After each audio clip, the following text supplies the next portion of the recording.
안녕하세요. 많이 피곤하시죠?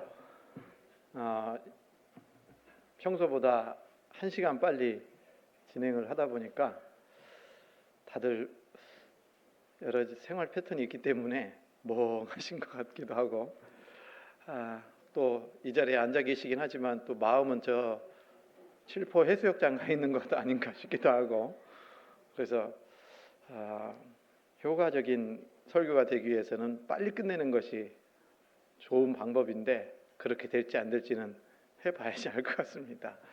오늘 야유교재가 이제 또 예전하고는 좀 다르게 또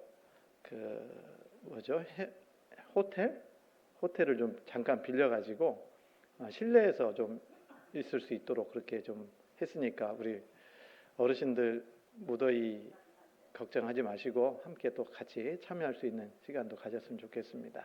같이 기도하겠습니다. 거룩하시고 자비로우신 살아계신 하나님, 참으로 감사합니다. 하나님께서 저희 영혼 사랑하셔서 또 불쌍히 여겨주셔서 우리가 받아야 될 저주와 심판을 예수 그리스도께서 대신 받아주시고 십자가에서 피 흘려 돌아가심으로 우리의 모든 죄를 영원히 용서해 주시고 값없이 구원해 주신 은혜 참으로 감사합니다. 구원해 주시고 또 몸된 교회 가운데 함께 할 수 있게 해주시고 또 주님의 복음을 위해 쓰임받는 우리가 될 수 있게 해주신 것 참으로 감사합니다. 특별히 이곳에 몸된 교회를 세워주시고 또 복음을 전할 수 있도록 허락해 주신 주님 더욱 감사합니다. 우리 교회를 통해서 더 많은 영혼들이 구원받을 수 있도록 역사해 주시옵소서. 9월 8일부터 교구 주간 중집회로 하나님의 복음을 전하고자 합니다. 주님께서 그 가운데서도 함께해 주셔서 많은 영혼들이 말씀 앞에 나와 또 끝까지 말씀을 듣고 구원받는 귀한 역사를 나타내 주시기를 원합니다. 이를 위해 우리 형제 자매님들 한마음으로 또 기도하고 또 전도해서 또 저희들이 할 수 있는 수고와 희생을 다함으로 많은 사람들이 구원받는 그 일에 모두가 귀하게 쓰임받을 수 있도록 역사해 주시옵소서. 모든 형편과 사정을 아시는 하나님, 우리 형제 자매님들 중에 여러 가지 시험과 고난과 핍박과 환난 속에 있는 분들 일일이 주님께서 도와주셔서 그 모든 어려움들을 잘 이겨낼 수 있도록 능력으로 도와주시고 또한 육신의 질병으로 고통받고 있는 형제 자매님들 건강 더욱 온전히 회복시켜 주셔서 남은 생에도 건강한 몸으로 주님과 복음 안에 살아갈 수 있도록 인도해 주시기를 원합니다. 또 우리 형제 자매님들 형편과 사정대로 은혜 더해 주셔서 몸된 교회 가운데 함께하는 가운데 귀하게 주님 안에서 살아갈 수 있도록 역사해 주시기를 더욱 원합니다. 오늘도 귀한 시간에 하나님 말씀 앞에 나올 수 있도록 허락해 주신 것 또한 감사합니다. 이 시간에도 저희들이 마땅히 알아야 될 말씀들을 알 수 있도록 주님께서 지혜와 총명을 우리 형제 자매님들에게 더해 주시고 또 말씀을 전하는 부족한 자의 입술 가운데에도 주 성령께서 친히 도와주셔서 하나님의 말씀을 온전하게 증거할 수 있도록 역사해 주시옵소서. 모든 시종을 오직 주 성령께서 함께해 주시기 원하며 주 예수님 이름으로 감사하며 기도드렸습니다. 아멘. 같이 성경 고린도전서 16장입니다.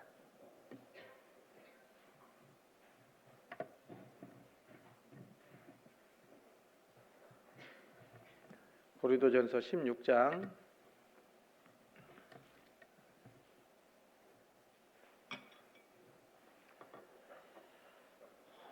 고린도전서 16장 14절 말씀입니다.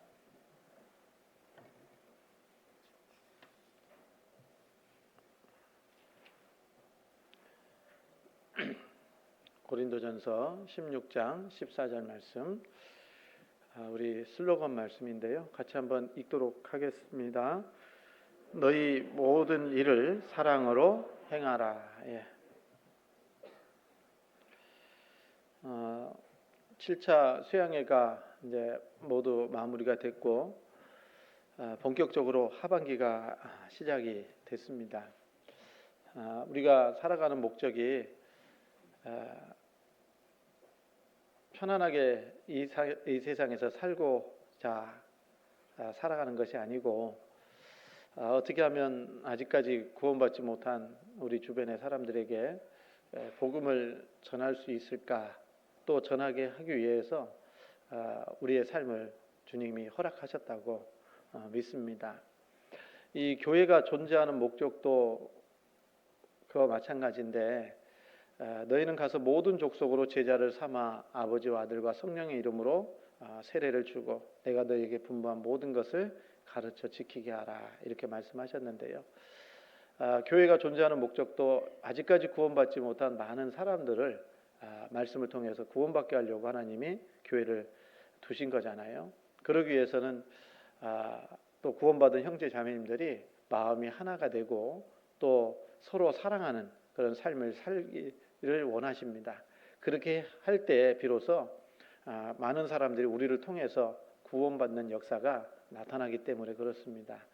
그래서 우리 구원받고 신앙생활하는 가운데 가장 중요한 것 중에 하나가 삶의 목적을 잃지 않고 잊지 않고 그에 합당하게 살아가는 것이 꼭 필요합니다. 이제 수양회가 모두 마무리가 됐고 또 그 가운데 많은 사람들이 구원을 받는 역사도 하나님이 우리 가운데 또 전국적으로 나타내 주신 것에 감사를 드립니다. 이제 하반기도 많은 사람들이 말씀 앞에 인도될 수 있도록 같이 또 기도하시고 또 전도할 수 있도록 해야 되겠고, 그리고 그 가운데 이제 하반기 첫 전도 집회가 조구 주관으로 중집회가 진행이 됩니다. 앞에 프랑카드 걸려 있는 것처럼 9월 8일부터 있으니까 지금부터 또 마음을 모아서, 또 아직 수양회 때 모시고 갔는데 또 모시고 가려다가 못 구하신 분들도 꼭 계실 수 있잖아요. 그런 분들도 말씀을 앞에 인도할 수 있도록 또 기도해야 되겠고, 또 수양회 다녀오셨지만 구원을 받은 분도 계시고 또 그렇지 못한 분도 계실 거예요. 그래서 그런 분들까지 계속해서 말씀 앞으로 인도하는 것이 우리의 가장 큰 책임과 의미라고 생각하시고 이를 위해서 힘껏 또 행했으면 좋겠습니다. 지난 시간에 이어서 오늘도 우리 1년 동안의 슬로건을 지금 외치고 있잖아요. 그것도 외쳤죠. 모든 일을 사랑으로 행하자 그랬는데, 사랑으로 행하는 것이 어떤 것일까 좀 생각을 해보고 있습니다. 그래서 이 사랑하면은 늘 생각할 수 있는 게 고린도전서 13장이잖아요. 그래서 이 고린도전서 13장에 나와 있는 이 사랑은 예수 그리스도의 인격을 말하는 거고, 그리고 그 예수 그리스도의 인격의 우리 삶 가운데 나타내야 되기 때문에, 그래서 고린도전서 13장에 나와 있는 그 사랑을 우리가 실천하는 것이 사랑으로 행하는 모습이 아닐까 생각이 들어서 이 고린도전서 13장을 좀 오늘도 시간이 되는 범위 내에서 좀 말씀을 드리려고 합니다. 고린도전서 13장입니다.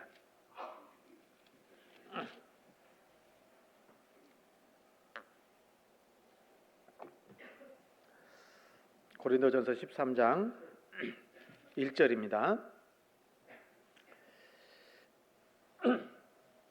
내가 사람의 방언과 천사의 말을 할지라도 사랑이 없으면 소리나는 구리와 울리는 꽹과리가 되고, 내가 예언하는 능이 있어 모든 비밀과 모든 지식을 알고 또 산을 옮길 만한 모든 믿음이 있을지라도 사랑이 없으면 내가 아무것도 아니요, 내가 내게 있는 모든 것으로 구제하고 내 몸을 불사르게 내어줄지라도 사랑이 없으면 내게 아무 유익이 없느니라. 이 1절부터 3절까지의 말씀은 구원받고 신앙생활하는 우리에게 가장 필요한 것이 무엇인가를 가르쳐주고 있습니다. 사랑입니다. 그래서 이 사랑으로 행하지 않는다면, 사랑이 없으면 아무 유익함이 없다라고 먼저 말씀하고 계십니다. 그래서 내가 1절에 사람의 방언과 천사의 말을 할지라도, 아무리 좋은 말을 할지라도 사랑이 없으면 소리나는 구리와 울리는 꽹과리가 되고 그랬잖아요. 그래서 우리가 아무리 좋은 말을, 미사어구를 써서 좋은 말을 한다 하더라도 그 마음 바탕에 뭐가 없으면, 사랑이 없으면 소리나는 구리와 울리는 꽹과리밖에 되지 않는다라고 말씀하고 있잖아요. 그리고 2절에 내가 예언하는 능이 있어 모든 비밀과 모든 지식을 알고 또 산을 옮길 만한 모든 믿음이 있을지라도 사랑이 없으면 내가 아무것도 아니요 그랬어요. 이 고린도전서 12장에서는 주님의 몸된 교회 가운데에서 성령을 통해서 각 사람에게 뭘 줘요? 은사를 주신다라고 말씀하고 계십니다. 그래서 이 교회는 우리가 수요일에도 배웠지만 교회는 예수님이 머리가 되시고 그리고 교회는 예수님의 몸이고 구원받은 성도들은 각각의 몸에 붙어 있는 지체다라고 말씀하고 있잖아요. 이 몸의 역할을 제대로 하려면 붙어 있는 지체가 그 역할을 또 제대로 해줘야지 몸이 움직일 수가 있는 겁니다. 오늘 야외 교제 가실 거죠? 안 갑니까? 그런데 가려면 어떻게 해야 돼요? 이 몸만 갈 수는 없잖아요. 뭐가 움직여줘야 돼요? 발이 움직여줘야죠. 발은 가만히 있는데 몸이 갈 수는 없잖아요. 그래서 몸에 붙어 있는 지체가 정상적으로 움직여줘야 몸도 함께 할 수 있다는 겁니다. 그래서 이 몸은 머리의 뜻을 이루기 위해서 존재하는 거예요. 모든 명령은 어디로부터 내려와요? 머리로부터 내려오는 겁니다. 그래서 그러기 위해서는 하나님의 뜻을 몸된 교회 가운데에서 이루어지기 위해서는 붙어있는 지체가 잘 작동이 돼야 되는 거예요. 그래서 하나님은 성령께서 이 교회 가운데 역사하시면서 각 사람들에게 뭘 줘요? 그에 합당한 은사를 주신다라고 말씀하시는 겁니다. 이 은사는 성령께서 각 사람에게 합당하게 주시는 겁니다. 그래서 고린도전서 12장 4절 보시면요. 12장 4절 은사는 여러 가지나 성령은 같고 직임은 여러 가지나 주는 같으며 또 역사는 여러 가지나 모든 것을 모든 사람 가운데서 역사하시는 하나님은 같으니 각 사람에게 성령의 나타남을 주심은 유익하게 하려 하심이라. 어떤 이에게는 성령으로 말미암아 지혜의 말씀을, 어떤 이에게는 같은 성령을 따라 지식의 말씀을, 다른 이에게는 같은 성령으로 믿음을, 어떤 이에게는 한 성령으로 병 고치는 은사를, 어떤 이에게는 능력 행함을, 어떤 이에게는 예언함을, 어떤 이에게는 영들 분별함을, 다른 이에게는 각종 방언 말함을, 어떤 이에게는 방언들을 통역함을 주시나니. 11절 같이 읽습니다. 이 모든 일은 같은 한 성령이 행하사 그 뜻대로 각 사람에게 나누어 주시느니라. 이렇게 말씀하십니다. 그래서 이 성령께서 우리 교회 가운데 함께 하시면서 각 사람들에게 각각의 은사를 맡겨주시고 그 은사대로 하나님께서 일하실 수 있도록 도와주시는 겁니다. 그러면서 하나님의 뜻이 교회를 통해서 나타날 수 있도록 하시는 거예요. 그러니까 우리가 받은 은사는 사람 개인이 주는 은사가 아니라 직분도 마찬가지고 성령께서 각 사람에게 합당하게 은사를 주시는 겁니다. 그리고 그 은사는 여러 가지인데 그 여러 가지 은사를 받았잖아요. 그런데 받은 은사 중에 가장 큰 은사는 무슨 은사라고 얘기합니까? 사랑의 은사라고 얘기하는 겁니다. 그래서 고린도전서 12장 31절에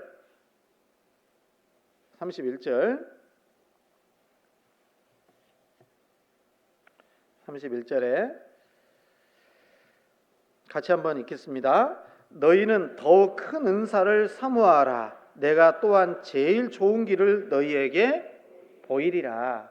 여러 가지 은사를 말씀하시면서 12장 마지막 부분에는 너희는 더욱 큰 은사를 사모하라 그랬잖아요. 더욱 큰 은사가 뭘까요? 이어서 말씀하고 있는 13장의 말씀이에요. 그 13장은 사랑의 은사를 말하는 겁니다. 그러니까 여러 가지 받은 은사와 직분이 있다더라도, 그래서 몸된 교회 가운데서 봉사하시더라도 그 안에 뭐가 없으면, 사랑이라는 은사가 없으면 아무것도 아니다, 이렇게 말씀하고 계십니다. 그래서 교회 안에서도 여러 자리에서 봉사하셔야 안 하셔요? 하시잖아요. 그 중에 가장 밑바탕이 되는 게 뭐라고요? 사랑으로 행해야 된다라고 말씀하시는 거예요. 그래서 예언을 하든 또 여러 가지 믿음으로 행하든 그 가운데 사랑이 없으면 아무 유익이 없는 것이다. 심지어는 3절입니다. 13장 3절. 내가 내게 있는 모든 것으로 구제하고 내 몸을 불사르게 내어줄지라도, 같이 읽습니다. 사랑이 없으면 내게 아무 유익이 없느니라. 맞죠? 여러분, 심지어는 이렇게 할 수 있다라는 거예요. 사랑이 없이도 이렇게 할 수 있다라는 얘기입니다. 여기에 내가 내게 있는 모든 것으로 구제하고 또 내 몸을 불사르게 다른 사람을 위해서 내어줄지라도, 사랑 없어도 가능하다 그런 얘기잖아요. 사랑이 없으면 내게 아무 유익이 없다, 이렇게 말씀하고 계시는 겁니다. 오늘 후반부에 말씀드리려고 했는데, 이번 주에 토요일에요, 울릉교회가 입당식을 합니다. 들으셨죠? 가실 거예요, 안 가실 거예요? 우리 포항권에서 가장 열악하다고 할 수 있는 교회 중에 하나잖아요. 그런데도 불구하고 하나님이 은혜로 도와주셔서 이 울릉교회가 건축을 마무리하고 이번 주 토요일에 입당식을 합니다. 그래서 입당식 가는 사람이 저희 교회 대표로 다 가야 되는데, 맞죠? 대표로 갑니다. 11사람 가는데, 나는 안 가니까 상관없다라고 생각하지 마시고, 저기 지난주부터 특별헌금함을 좀 넣어놨는데 입당 헌금을 좀 하시라고. 근데 어제 들었더니 한 분도 지난주에 안 했대요.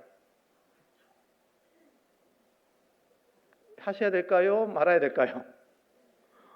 네, 하십시오. 그래서 그걸 이제 교회 이름으로 이렇게 좀 전하려고 하고 있는데, 한 분도 안 계신다 그러면 안 되잖아요. 그래서 거기에 기도하시고, 사랑의 마음으로 기도하시고, 비록 못 가지만 마음을 하나님 아시니까 마음 전합니다라는 마음으로 오늘 끝나기 전에 이제 집에 가시기 전에 꼭 넣고, 요즘 이 현금을 안 가지고 다녀서 안 되겠나? 카드도 됩니다. 네, 그래서 어쨌든 좀 오늘 이렇게 좀 귀가하시기 전에 좀 울릉교회 이제 수요일 날 모아 가지고 이제 들어오는 대로 모아서 이렇게 좀 전해드리려고 합니다. 그렇게 해주세요. 예. 근데 하시더라도 뭐가 있어야 된다고요? 사랑으로 행해 주셨으면 좋겠어요. 사랑이 없으면 아무 유익이 없느니라라고 말씀하십니다. 그래서 모든 것을 행할 때 사랑으로 행하는 것이 중요한 거다. 그러면 사랑이 뭐냐라고 말씀하십니다. 갑자기 생각나는데, 사랑이 무엇이냐고 물으신다면 웃으시는 분들은 알 거야. 눈물의 씨앗이라고 말하겠어요가 아닙니다. 이 사랑은 뭐냐? 이 고린도전서 13장 4절부터 7절까지의 말씀이죠. 예, 같이 한번 4절부터 7절 같이 읽습니다. 사랑은 오래 참고, 사랑은 온유하며 투기하는 자가 되지 아니하며, 사랑은 자랑하지 아니하며 교만하지 아니하며 무례히 행치 아니하며 자기의 유익을 구치 아니하며 성내지 아니하며 악한 것을 생각지 아니하며 불의를 기뻐하지 아니하며 진리와 함께 기뻐하고 모든 것을 참으며 모든 것을 믿으며 모든 것을 바라며 모든 것을 견디느니라, 이렇게 말씀하셨어요. 그래서 사랑은 이와 같이 우리가 실천하고 행해야 되겠다라는 첫 번째가, 사랑은 오래 참고라고 말씀하셨습니다. 사랑은 뭐 하는 거라고요? 오래 참는 겁니다. 지난 시간에 이 말씀을 드렸습니다. 사랑은 즉흥적으로 하는 것이 아니라, 사랑은 눈에 보이지 않지만 우리가 실천할 수 있는 모습이 뭡니까? 주님은 오래 참으신 것처럼 우리 또한 오래 참는 인격을 만들어 가야 될 겁니다. 그래서 여러분, 참아야 돼요? 안 참아야 돼요? 참아야 되겠죠? 얼마만큼 참을까요? 오래가 얼마만큼이요? 오래는 끝까지 참는 겁니다. 주님 앞에 갈 때까지 참는 거예요. 사랑이 있으면 참는 겁니다. 그래서 여러분, 자녀들을 향해서도 사랑하죠? 사랑해야 해요. 사랑하잖아요. 그럼 자녀들을 향해서는 오래 참아줘요? 못 참아요? 오래 참잖아요, 부모님들이. 그래서 사랑은 오래 참는 것이다, 이렇게 말씀하고 있는 겁니다. 여러분, 사랑은 오래 참아야 됩니다. 그리고 두 번째로 사랑은 뭐라고 말씀하십니까? 온유하며, 사랑은 오래 참고, 사랑은 뭐 한다고요? 온유하며, 이렇게 말합니다. 그래서 이 사랑은 온유한 것이다 라고 말씀하십니다. 여러분, 온유하면은 좀 생각나는 말씀이 있는데 예수님이 말씀하신 거예요. 성경 마태복음 11장에 보면 이렇게 돼 있죠. 마태복음 11장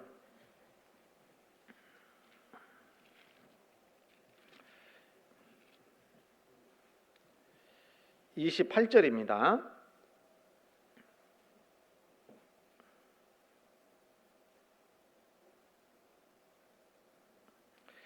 28절, 29절, 30절 같이 읽습니다. 수고하고 무거운 짐진 자들아, 다 내게로 오라. 내가 너희를 쉬게 하리라. 나는 마음이 온유하고 겸손하니 나의 멍에를 메고 내게 배우라. 그러면 너희 마음이 쉼을 얻으리니 이는 내 멍에는 쉽고 내 짐은 가벼움이라 하시니라. 여기 고린도전서 13장에서도 사랑은 온유하며 라고 말씀하셨고, 예수님 말씀하시기를 나는 마음이 온유하고 겸손하다 라고 말씀하십니다. 이 한글 성경에는 온유라고 되어 있기 때문에 똑같은 의미라고 좀 생각할 수 있는데, 죄송합니다, 헬라어 원어에는 이 마태복음 11장의 온유와 그리고 고린도전서 13장의 온유가 원어가 달라요. 의미가 좀 다르다라는 겁니다. 그래서 마태복음 11장의 온유는 이 절제와 순종의 의미가 강한 이 온유입니다. 절제와 순종의 의미가 강한 온유이고, 그리고 고린도전서 13장의 온유는 친절의 의미가 강하다, 이렇게 얘기할 수 있습니다. 그래서 이 고린도전서 13장의 온유는 친절함을 보이다라는 의미를 가지고 있어요. 그래서 이 또 다른 의미로는 남들에게 도움이 되는 선을 행한다, 이렇게 되어 있습니다.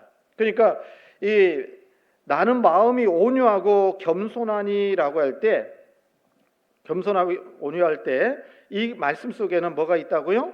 오히려 이 하나님 앞에 절제 또 순종하는 것. 그래서 자주 얘기했지만 성경에서 말하는 이 온유는 이제 뭐라고 될까요? 한자로 풀면 따뜻할 온자에다가 부드러울 유자 이렇게 쓰잖아요.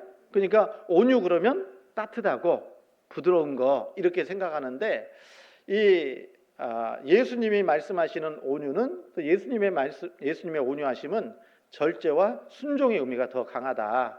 그래서 성경에서 말하는 온유는 우리가 생각하는 그 온유하고는 좀 다른 의미를 가지고 있다라고 생각할 수 있다라는 거예요. 성경 베드로전서입니다.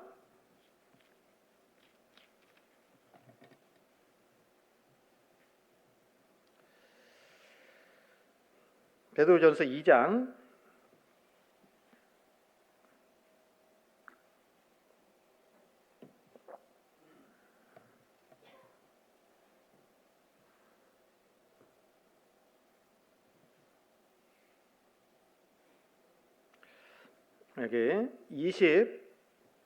22절입니다. 22절, 23절 같이 읽습니다. 저는 죄를 범치 아니하시고 그 입에 괴사도 없으시며 욕을 받으시되 대신 욕하지 아니하시고 고난을 받으시되 위협하지 아니하시고 오직 공의로 심판하시는 자에게 부탁하시며, 여기까지요. 여기 예수님을 말씀하시면서 저는 죄를 범치 아니하시고 그 입에 괴사도 없으시다. 그런데 예수님이 십자가에 돌아가셨어요, 안 돌아가셨어요? 돌아가셨거든요. 왜요? 자기 죄 때문에 돌아가셨어요? 우리 죄 때문에 돌아가셨어요? 예? 예수님 죄 때문에 돌아가셨어요? 내 죄 때문에 돌아가셨어요? 우리 죄 때문에 돌아가셨잖아요. 그래서 저는 죄를 범치 아니하시고 그 입에 괴사도 없으셨어요. 그런데 예수님이 십자가에 못 박혀 돌아가실 때 많은 사람들이 욕했잖아요. 뺨도 때리고 모욕하고 그랬어요. 우리는 어떨 것 같아요?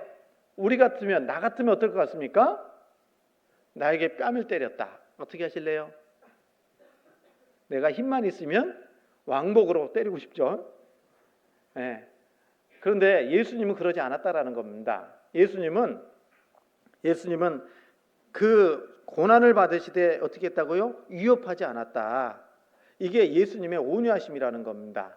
왜 그렇게 하셨어요? 예수님이 십자가에 못 박혀 돌아가시지 않으면 죄인들이 다 어디로 갑니까? 지옥에 갈 수밖에 없잖아요. 십자가에서 돌아가시지 않으면 죄인을 구원하는 일을 이루실 수가 없기 때문에, 그럼에도 불구하고 예수님은 십자가에 묵묵히 피 흘려 돌아가신 겁니다. 그래서 여기 예수님이 24절에 7이 나무에 달려 그 몸으로 우리 죄를 담당하셨으니 이는 우리로 죄에 대하여 죽고 의에 대하여 살게 하려 하심이라. 저가 채찍에 맞음으로 너희는 나음을 얻었나니 라고 말씀하셔요. 그러니까 예수님의 온유하심은 뭡니까? 어떤 상황 속에서도, 어떤 환경 속에서도 묵묵히 하나님의 뜻을 행하는 거, 이게 온유다, 이렇게 말할 수 있습니다. 그래서 나는 마음이 온유하고 겸손하다, 마음이 온유하시기 때문에 예수님은 어떤 십자가에 피 흘려 돌아가실 수 있었다, 그 말이거든요. 주님이 맡겨주신, 하나님께서 맡겨주신 그 일을 묵묵히 이루어 가셨잖아요. 여러분, 우리도 주님의 온유함을 본받아야 되겠죠? 그렇다면 어떻게 해야 될까요? 여러분, 하나님께서 나에게 구원해 주셨을 뿐만 아니라 몸된 교회 가운데서 일할 수 있는 직분들을 주셨어요, 안 주셨어요? 주셨잖아요. 그렇죠? 그런데 또 교회 안에서 봉사할 수 있는 일도 허락해 주셨습니다. 그런데 그 봉사의 일을, 또 어떤 직분을 맡겼다면 그 직분을 맡고 행하는 그 일들이 쉬울까요? 어려울까요?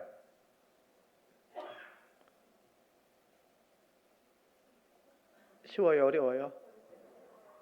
잘하시네요. 그래서 정말 그 직분을 감당하다 보면은요, 온갖 여러 가지 일들을 겪을 수밖에 없을 겁니다. 그럴 때 어떻게 해야 될까요? 온유하지 못하면 치워버려 하는 것이 온유함이고요. 온유함이 아니고요. 예.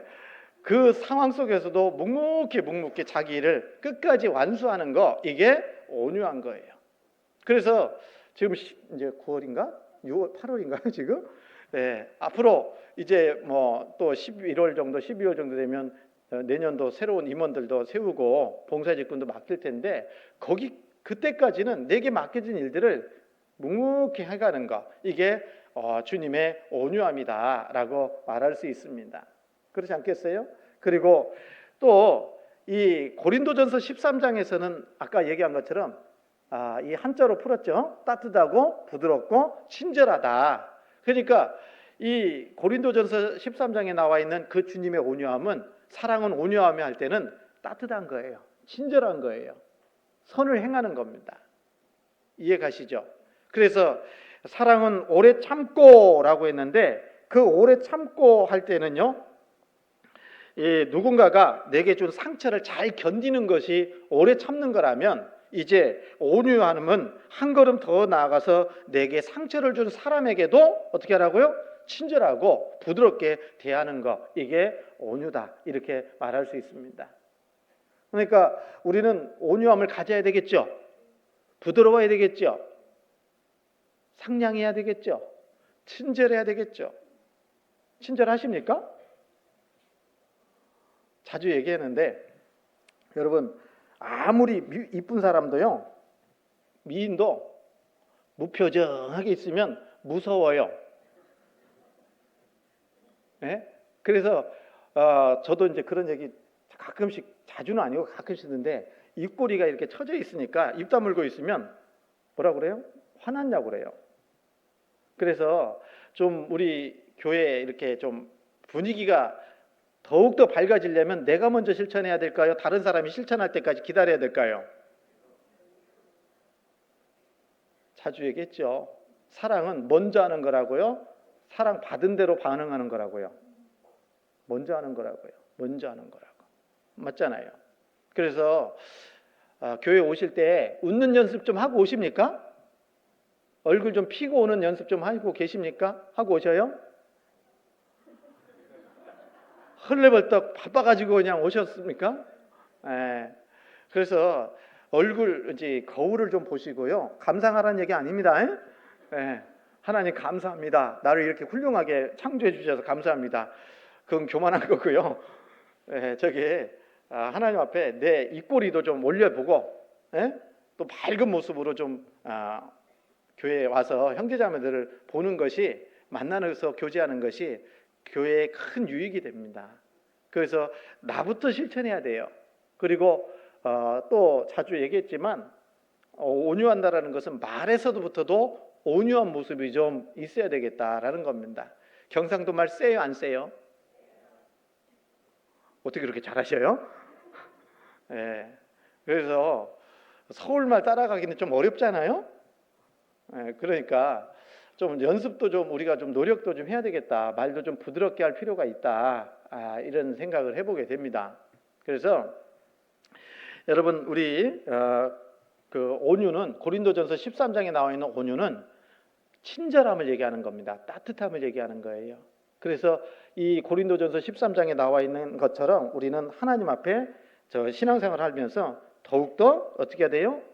온유한 모습으로, 친절한 모습으로 그렇게 해야 될 거다라는 생각을 해보게 됩니다. 그럴 때 비로소 하나님 앞에 많은 사람들이 그런 모습을 보고 함께 하려고 할 겁니다. 생각해 보십시오. 여러분, 사람들이 나에게 가까이 하기를 원하세요? 나를 멀리 하기를 원하세요? 가까이 하기를 원하면 어떻게 해야 될까요? 친절한 사람에게 가까이 할까요? 불친절한 사람에게 가까이 할까요? 가까이 하려고 하는데 맨날 혼만 내. 또 뭐라고 해야 될까요? 내 단점만 맨날 지적해. 좋아요, 안 좋아요? 알긴 아는데 고치긴 고쳐야 되는데, 그것이 계속 반복적으로 얘기하면요, 그 사람하고는 같이 안 만나고 싶다니까. 안 그러겠습니까?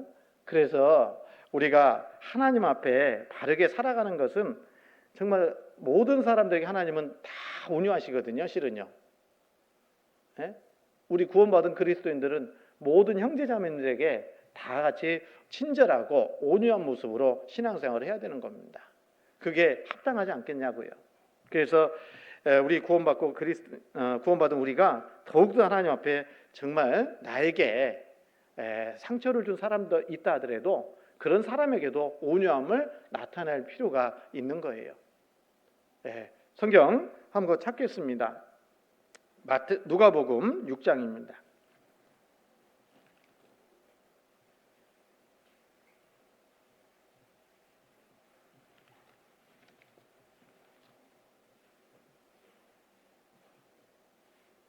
누가복음 6장 32절입니다.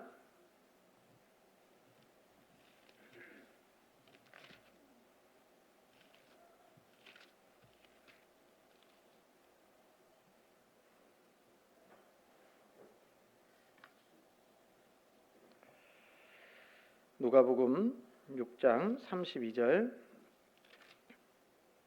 33절 같이 읽도록 하겠습니다. 칭찬받을 것이 무엇이뇨? 죄인들도 사랑하는 자를 사랑하느니라. 너희가 만일 선대하는 자를 선대하면 칭찬받을 것이 무엇이뇨? 죄인들도 이렇게 하느니라. 무슨 얘기인지 아시죠? 구원받지 않은 사람들도 여기에 말씀하신 것처럼 너희가 만일 너희를 사랑하는 자를 사랑하면 칭찬받을 것이 무엇이뇨 그랬잖아요. 죄인들도 그렇게 하는 겁니다. 그리고 여기 만일 선대하는 자를 선대하면 칭찬받을 것이 무엇이뇨 그랬잖아요. 죄인들도 그렇게 한다. 우리 구원받은 그리스도인들은 죄인들보다 더 수준이 좀 높게 살아야 된다, 그 말이거든요. 그러니까 칭찬하는 사람을 칭찬하고 또 선대하는 사람을 선대하는 것은 누구든지 할 수 있는 겁니다. 그런데 구원받은 그리스도인들은 나를 칭찬하지 않는 사람에게도 다가가서 칭찬하고 또 온유하게 할 수 있어야 된다는 얘기예요. 선대하는 사람을 선대하는 것은 당연한 건데, 선대하지 않는 사람에게도 어떻게 합니까? 선대할 수 있는 그런 삶을 살아가는 것이 온유를 실천하는 것이다라고 말하는 겁니다. 성경 누가복음 6장 27절입니다.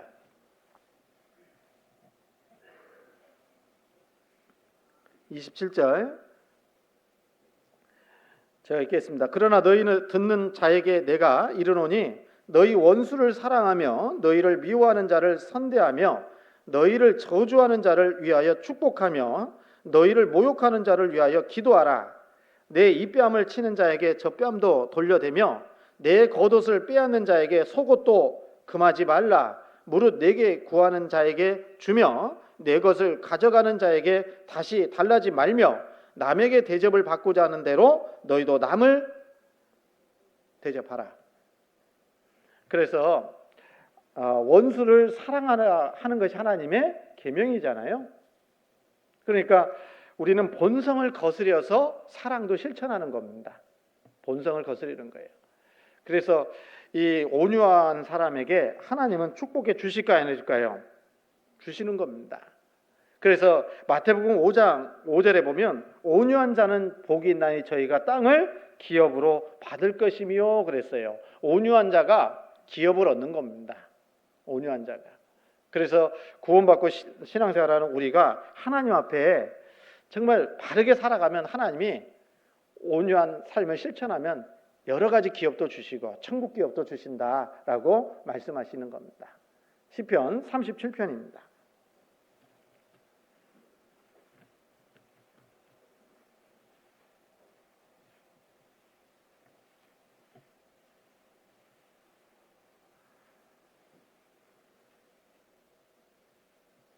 시편 37편 11절입니다. 11절 같이 읽습니다. 오직 온유한 자는 땅을 차지하며 풍부한 화평으로 즐기리로다. 풍부한 화평으로 즐기리로다 라고 말씀하십니다. 그래서 또 이 자기의 땅을 기업으로 받는다라는 것은 천국에서의 영광과 기업이 있다라는 것도 말씀하시고 이 땅에서도 화평 중에 살아갈 수 있는 것은 온유한 삶을 살아갈 때라고 말할 수 있습니다. 그래서 우리는 주님의 온유하심을 본받아서 어떤 형편과 어떤 상황 속에서도 하나님께서 맡겨주신 그 일들을 묵묵히 행하는 거, 이게 온유라고 얘기할 수 있잖아요. 뿐만 아니라 구원받은 우리가 믿는 사람이든 믿지 않는 사람이든 간에 모든 사람들에게 친절하고 상냥하고 그리고 부드럽게 대하는 것이 필요한 거다라고 말씀드릴 수 있습니다. 맞죠? 그래서 그 하나님 앞에 온유한 자의 삶을 살아가면 하나님께서 은총으로 베푸시는 겁니다. 그래서 이 온유한 사람 중에 하나가 리브가잖아요. 리브가 베풀었잖아요. 그래서 이 리브가가 우물가에 낯선 사람이 왔잖아요. 어떻게 보면은 그럴 때 물을 공급해 주잖아요. 그러므로 인해서 이삭의 아내가 되었고 또 예수님의 족보에 올라가는 영광을 얻게 된 겁니다. 여러분, 온유한 사람, 친절을 베푸는 사람, 하나님께서 영광으로 갚아 주시는 거예요. 여러분, 이 보아스라는 사람도 있잖아요. 보아스 들어보셨죠? 보아스는 이방 여자 루스에게 선대를 했잖아요. 친절을 베풀었잖아요. 그러므로 인해서 이 루스는 이 보아스의 아내가 되었거든요. 그러므로 인해서 예수님이 이 땅에 오시는 통로로서의 쓰임을 받을 수가 있었던 겁니다. 하나님은 온유한 자에게 축복해 주시는 겁니다. 그렇지 않습니까? 그래서 다윗 또한 어떻게 했습니까? 온유함을 베풀었던 겁니다. 우리도 친절한 그리고 온유한 사랑을 실천할 때 하나님이 우리에게 축복으로 갚아 주시는 겁니다. 성경 잠언 11장입니다.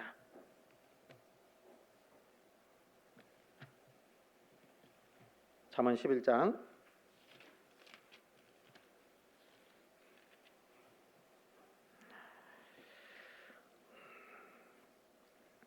25절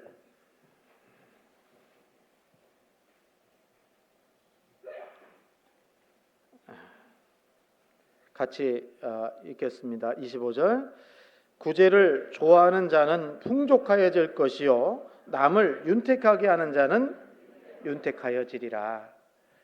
여러분, 손을 펴야 돼요? 오므리고 있어야 돼요? 네? 펴야 돼요. 그런 사람에게 주시는 겁니다. 흩어 여기 말씀하신 것처럼 구제를 좋아하는 자는 풍족하여질 것이요 남을 윤택하게 하는 자는 우리 하나님께서 나 또한 윤택하게 만들어 가시는 겁니다. 그래서 베풀 줄 알아야 됩니다. 그리고 자주 얘기했지만 우리가 9월 8일부터 전도 집회 있지만 그때 깍쟁이 같은 살면 전도 못합니다.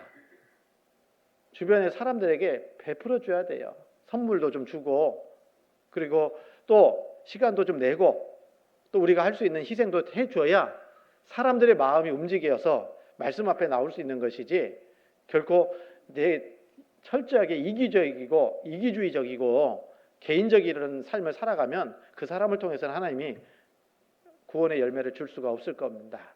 그래서 온유한 것이 꼭 필요하다라는 겁니다. 잠언 19장입니다. 잠언 19장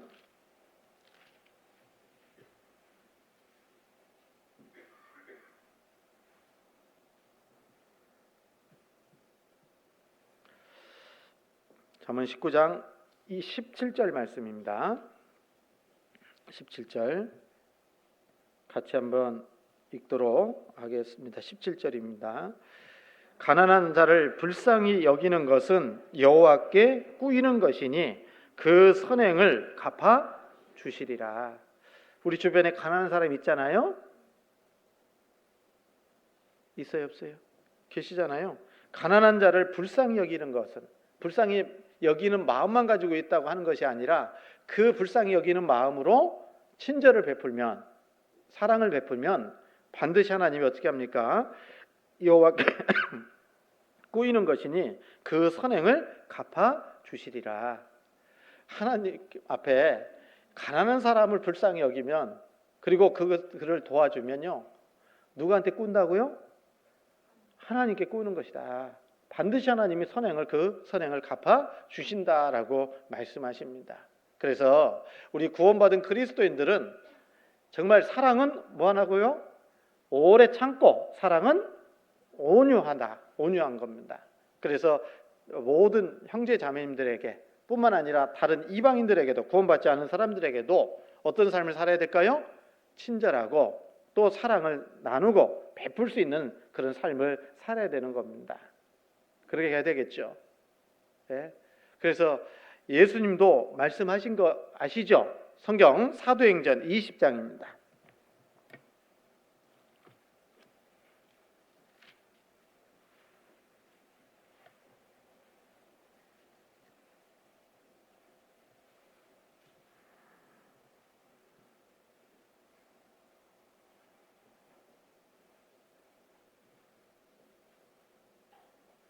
(11) 20장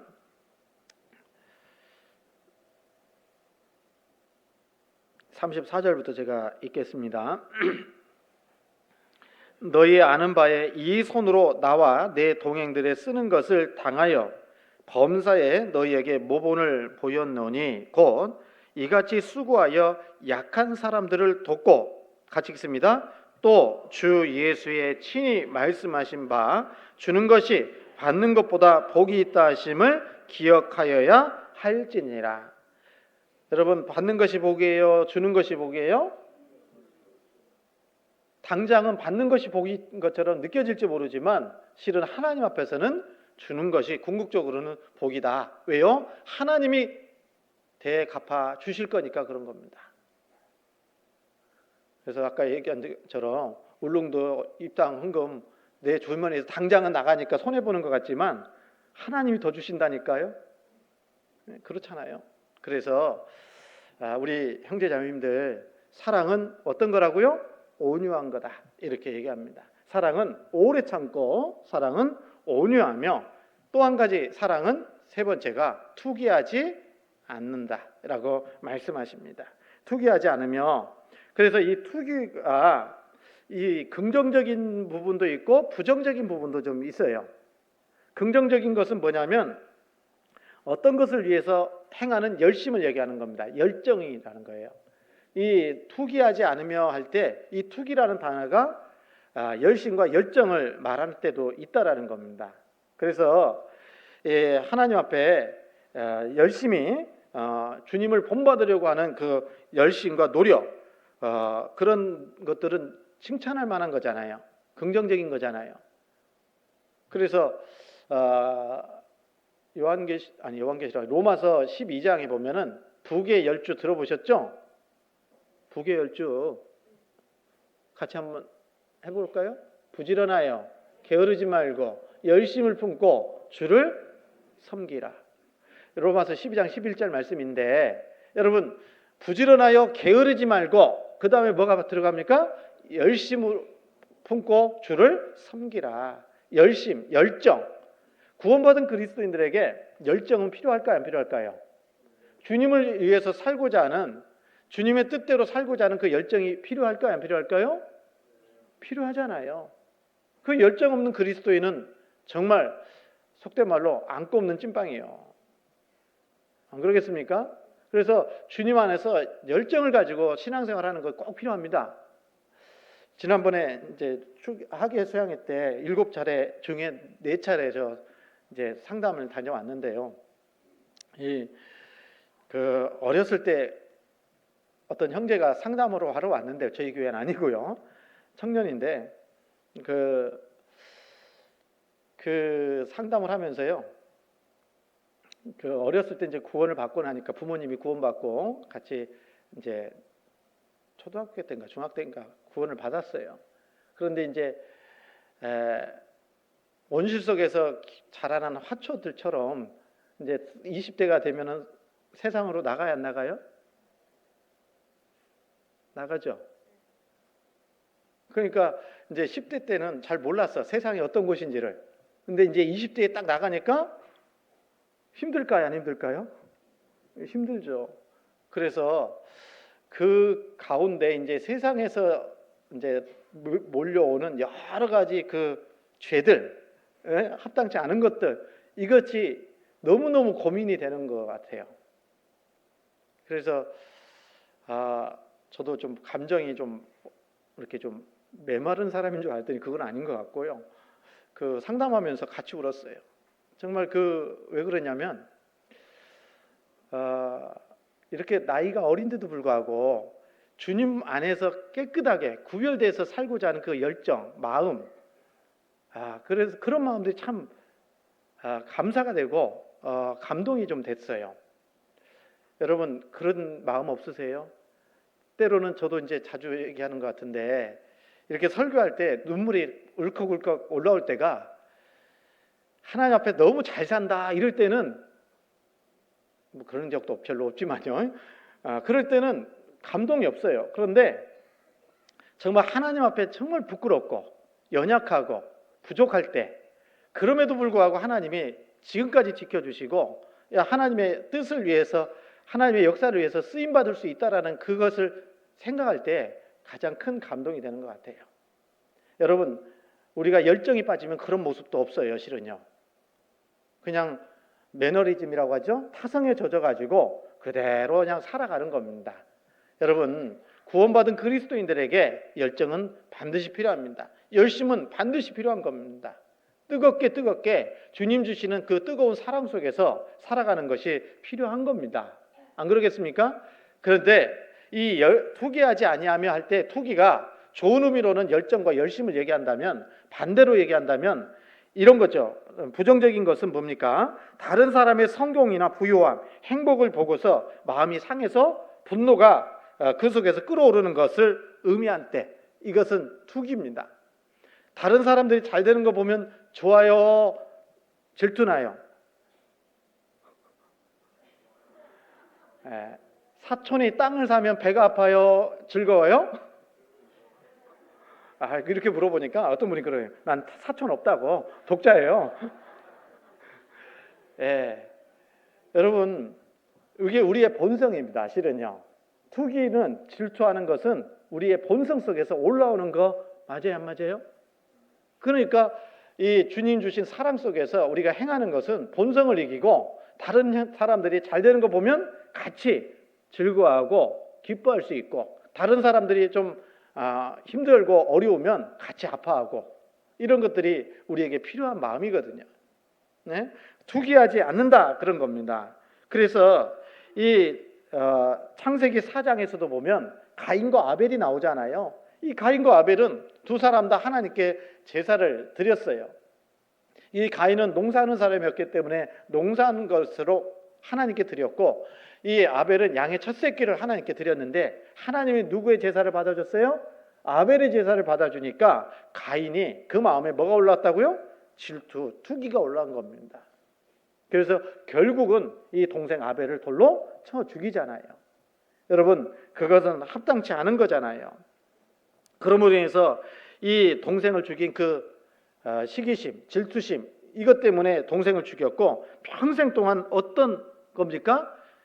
지금도 하잖아요. 최초의 살인자 누구? 가인. 살인자라는 딱지를 계속 가지고 살아가게 되는 겁니다. 여러분, 이 가인이 시기 질투심으로 살인까지 했잖아요. 그 배후에는 누가 역사한 겁니까? 실은 마귀가 배후에서 역사하는 겁니다. 그래서 사단 마귀는 우리의 그 시기심, 질투심을 가지고 조종하는 거예요. 그래서 내가 시기하고 있고 질투하고 있다, 긍정적인 거 말고 부정적인 것으로 시기하고 질투하고 다른 사람들이 잘 되는 것을 보면서 배합하고 있다면, 그것은 내 본성이 그 마음이 있는 거고요. 그것을 계속 사단 마귀가 충동질해서 내가 바른 신앙생활을 하지 못하도록 만들어가고 있다는 것을 아셔야 됩니다. 그래서 우리는 정말 하나님 앞에 그래서 이 갖지 말아야 될 것 중에 하나가 질투하는 마음, 시기하는 마음, 투기하는 마음, 이런 마음을 버려야 되는 것이 합당한 겁니다. 여러분, 아브라함에게 사라가 있었잖아요. 아내가 사라죠. 그런데 오랫동안 아이를 임신하지 못했어요. 그런데 중간에 누가, 그의 몸종이었던 하갈이 아브라함과 동침한 이후에 아이를 임신하게 됩니다. 잉태하게 됩니다. 그러면 좀 성경 보면서 그런 이상한 것도 느낄 수 있는데, 이 아브라함에게 하갈을 준 사람이 누구예요? 누가 줬어요? 사라가 줬어요. 자기는 이미 하나님께서 아이를 출산하지 못하도록, 생산하지 못하도록 하셨나 보다 하고 자기 몸종 하갈을 들여서 대를 이으라고 했거든요. 그런데 하갈이 잉태하고 나니까 사라의 마음이 시기가 나가지고요, 바로 하갈을 갖다가 학대하는 모습을 봅니다. 여러분, 우리 마음은 그런 마음이 있어요, 실은요. 그래서 우리가 하나님 앞에 버려야 될 마음 중에 하나가 질투하는 마음, 시기하는 마음, 투기하는 마음이다 라고 얘기할 수 있어요. 우리 형제자매님들은 그런 마음 없지요? 없긴요, 있지요. 그걸 다스려야 된다, 그 말이거든요. 여러분, 내가 정말 열심히 해가지고 전도를 해서 구원을 받았어요. 그러면 그 구원받은 형제자매가 몸된 교회 가운데에서 쓰임받기를 원하세요? 쓰임받지 않기를 원하세요? 쓰임받기를 원하시죠? 그러면 나만큼 쓰임받았으면 좋겠어요? 나보다 더 귀하게 쓰임받았으면 좋겠어요? 예? 나만큼만 쓰임받았으면 좋겠어요 하시는 분은 아직도 질투하는 마음이 있는 거예요. 나보다도 훨씬 더 귀하게 쓰임받기를 원하는 마음이 아마 하나님 보시기엔 정상적인 마음일 거예요. 그런데 실은요, 성경에 그런 말 있잖아요. 말씀, 먼저 된 자가 나중되고 나중된 자가 먼저 될 자가 많다. 실은 우리 마음속에요, 나보다 먼저 구원받은 사람도 많이 계시지만 내가 전도해가지고 구원받은 사람이 있다면 그 사람이 나보다 훨씬 더 귀하게 쓰임받기를 원하는 마음이 그리스도인 안에서는 정상적인 마음입니다. 그런데 우리 마음 가운데는 그러지 않은 마음이 또 있기 때문에 내가 구원받고 전도했는데 이 사람이 나보다 훨씬 더 하나님 앞에 가까이 쓰임받는 모습을 보면 대래 태클 걸고 싶은 마음이 생기는 경우도 있는 것 같아요. 그러시면 아니 됩니다. 그런 마음 가지면 안 됩니다. 하나님 앞에 모두가 다 구원받고 나면 각자의 그 그리스도인 안에서의 삶이잖아요. 그래서 모두가 다 귀하게 쓰임받기를 원하는 마음을 가지고 살아야 될 겁니다. 여러분, 우리 먼저는 보통 자매님들이 먼저 구원을 받고 남편이 나중에 구원받잖아요, 보통. 대부분 그렇죠? 그죠? 자매님들 한번 여쭤보겠습니다. 남편이 더 귀하게 쓰임받기를 원하세요? 내가 더 귀하게 쓰임받기를 원하세요? 먼저 구원받았으니까?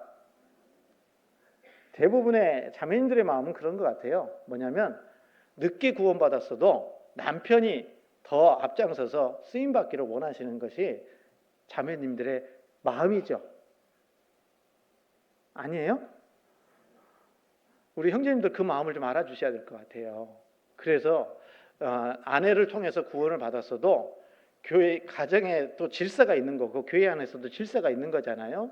그러니까 부지런히 형제님들도 더 말씀을 더 가까이 하고 더 열심히 배우고 가정에서 아내가 성경을 좀 물어볼 수 있는 그런 신앙의 경지까지는 올라가야 될 거 아니에요. 물어봤는데 몰라, 목사님한테 물어봐. 그러고 있으면요 한두 번 물어보고는 안 물어본다니까요. 그래서 이 형제님들이 늦게 구원을 받았어도 하나님 앞에 교회는요 형제 중심으로 이루어지는 거예요. 아무리 자매님이 똑똑해도. 그렇죠? 그래서 형제님들의 믿음이 신앙이 훨씬 더, 죄송합니다, 자매님들의 신앙이 가짜다 이것이 아니라 교회가 더욱 든든하게 세워지기 위해서는 형제님들의 믿음의 삶이 더욱더 굳건하게 세워지는 것도 필요한 겁니다. 그거에 대해서 자매님들이 질투하시면 안 되고요. 그것이 합당한 거다 이렇게 얘기할 수 있는 겁니다. 맞죠? 그래서 교회 안에 정말 버려야 될 마음 중에 하나가 질투하는 마음이에요. 시기하는 마음입니다. 그거 합당치 않다라고 성경은, 예수님은 말씀하셨잖아요. 마태복음 20장입니다.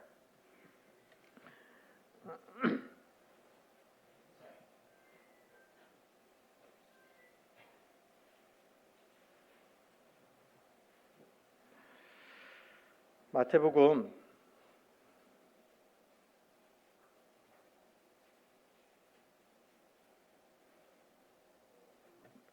20장입니다. 갑자기 말씀 생각이 안 나가지고요. 마태복음 20장 무슨 얘기가 해야 될까? 20절입니다.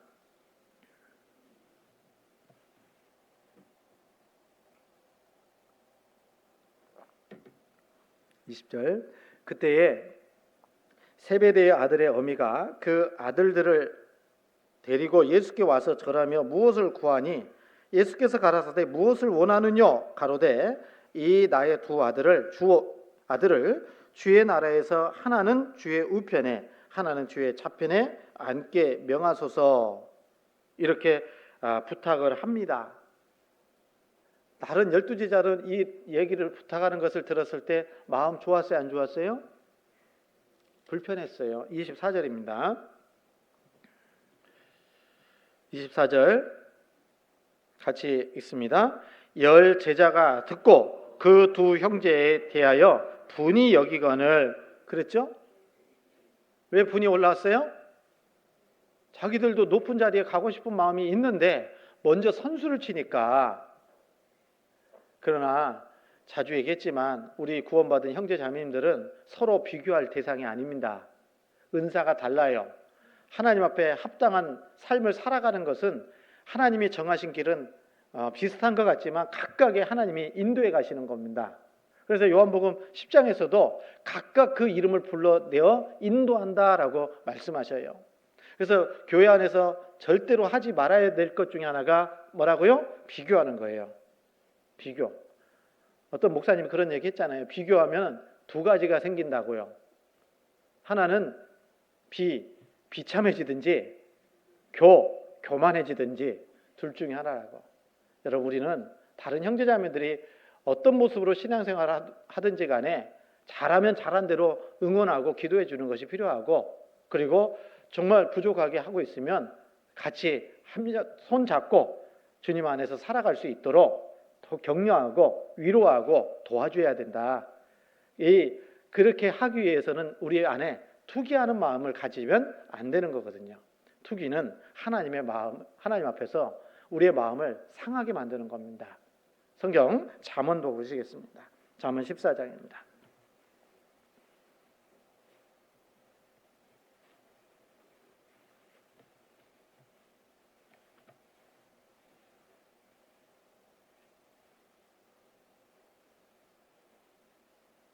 잠언 14장